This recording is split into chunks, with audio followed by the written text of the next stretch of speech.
رات کے اندھیرے میں پاکستانی عوام پر ایک ایسا معاشی بم گرایا گیا ہے جس نے ملک کی تاریخ کے تمام پچھلے ریکارڈ توڑ دیے ہیں۔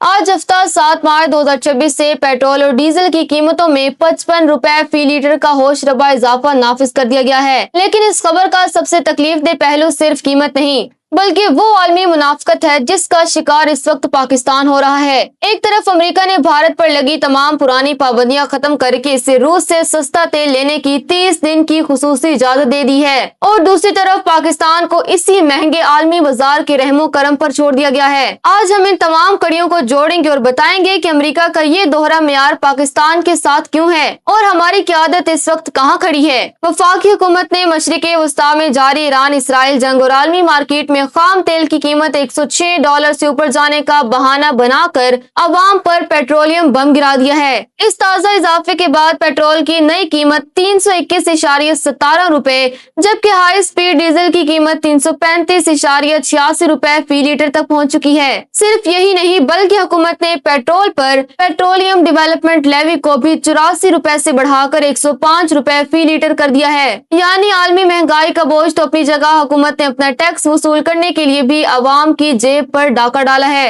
اب قیمتوں کا فیصلہ ہر 15 دن کے بجائے ہفتہ وار بنیادوں پر ہوگا، جس کا مطلب ہے کہ عوام کو اب ہر ہفتے ایک نئے معاشی جھٹکے کے لیے تیار رہنا ہوگا۔ ناظرین، یہاں اصل سمجھنے کی بات یہ ہے کہ بھارت کو یہ ریلیف کیسے ملا۔ اس سے پہلے امریکہ نے بھارت پر روس سے تیل لینے پر سخت پابندیاں لگا رکھی تھیں اور 100% ٹیرف لگایا بھی تھا تاکہ وہ روس سے دور رہے، لیکن جیسے ایران اسرائیل جنگ کے باعث تیل سپلائی کا بحران پیدا ہوا، امریکہ نے خاموشی سے بھارت کو 30 دن کی چھوٹ دے دی تاکہ وہ سستا روسی تیل خرید کر اپنی معیشت بچا سکے۔ بھارت نے اپنی آزادانہ خارجہ پالیسی کے ذریعے امریکہ کو مجبور کر دیا کہ وہ اسے استثناء دے، لیکن پاکستان جو دہائیوں سے امریکہ کے ساتھ کھڑا ہے، اسے کسی قسم کا ریلیف نہیں دیا گیا۔ یہ وہ ڈو مور کی پالیسی کا نتیجہ ہے جس نے آج ہمیں اس حال تک پہنچا دیا ہے کہ ہم اپنے عوام کو سستا ایندھن فراہم کرنے کے لیے امریکہ سے بات تک نہیں کر سکتے۔ سوال یہ پیدا ہوتا ہے کہ پاکستان اب اس دلدل سے کیسے نکلے گا۔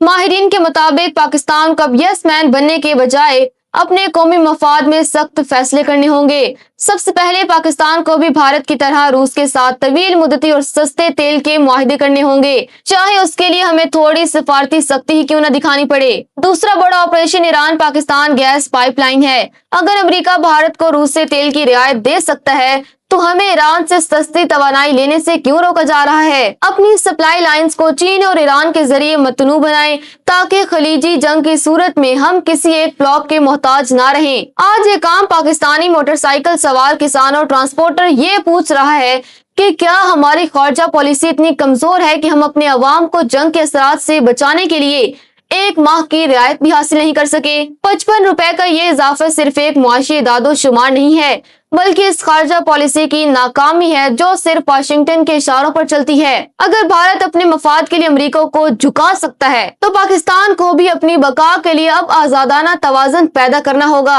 اگر آج ہم نے اپنے توانائی کی پالیسی کو آزاد نہ بنایا تو مہنگائی کا یہ طوفان ہماری معیشت کی بچی کچی بنیادیں بھی بہا لے جائے گا۔